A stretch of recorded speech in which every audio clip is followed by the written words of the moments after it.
Hey guys, this is a really random video as you can tell. It has nothing to do with planning or stickers, but on this day I was just really feeling like I wanted to paint and I thought I would turn on the camera and film it as well. Don't worry, I'm still going to be doing a regular plan with me at the end of the week, but this is just sort of like a bonus video. Anyways, what I'm painting is a Stitch emoji, and there's also a little scrump and he's just sort of napping under a leaf. Especially with all of the Stitch related stickers that I'm going to be releasing on my birthday, I've just been feeling really inspired to paint something. A lot of you guys probably don't know that even though I love digital art and drawing on my computer for my stickers and stuff, watercolor has always been my favorite medium, and it just calms me down so much and I love using it. The paint that I'm using is the Sakura Koi Watercolor palette, and it's actually a decently cheap student grade watercolor set. Ever since I was a kid, I always wanted a set of artist grade watercolors, so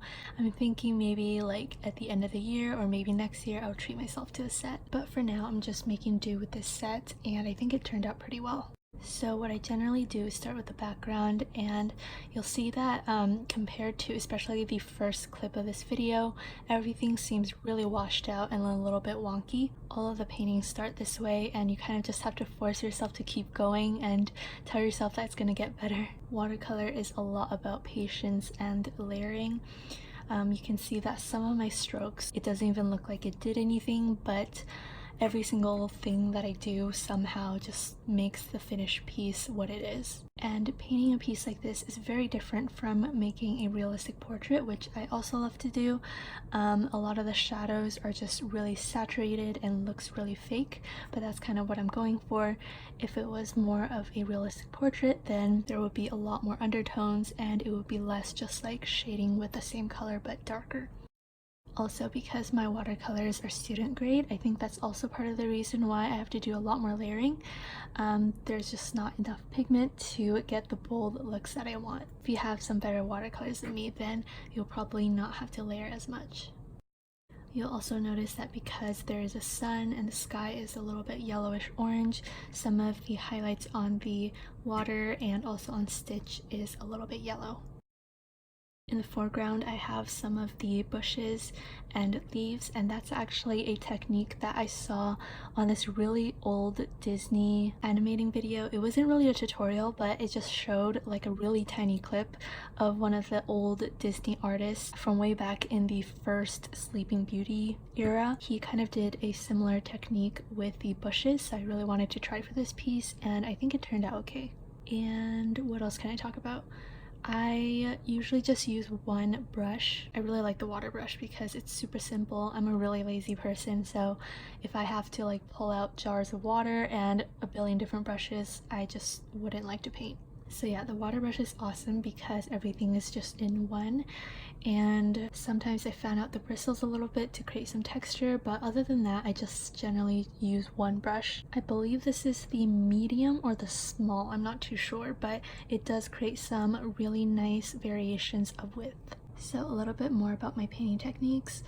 When I do the initial wash, I put down a layer of color and I might add in some other tones so it's not just all flat. I would let that wash dry and move on to a different portion of the painting that is already dry, and then move back to the original portion. So yeah, it's kind of annoying to watch, but I just go everywhere, all over the painting. Whenever a place is dry, I go work on it. And I also left the adorable scrump and the leaf till the last minute to color in. I just generally like to do the background first before I do the smaller details. I have done a lot of landscape and nature paintings in the past, so I really enjoy drawing in the clouds and the water. I guess a little tip that I have for you if you're starting out with watercolor and you kind of want to make it look more realistic, I would just say don't be afraid to use color and the pigments. If you're doing shadows, maybe mix some browns and purples together instead of just using gray.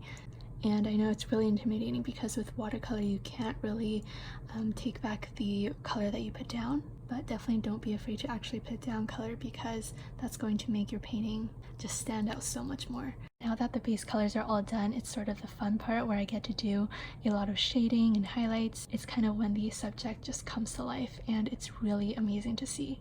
For this, I decided not to use any black fineliners, so I just had to use some really dark watercolors to make sure that you can distinguish between the different elements. So yeah, I think that's about it for this little video. This is honestly so random and out of place, but a lot of you guys in the Facebook group said that you also wanted to see the speed paint, so I hope you enjoyed the video, and I will see you guys at the end of the week. Bye!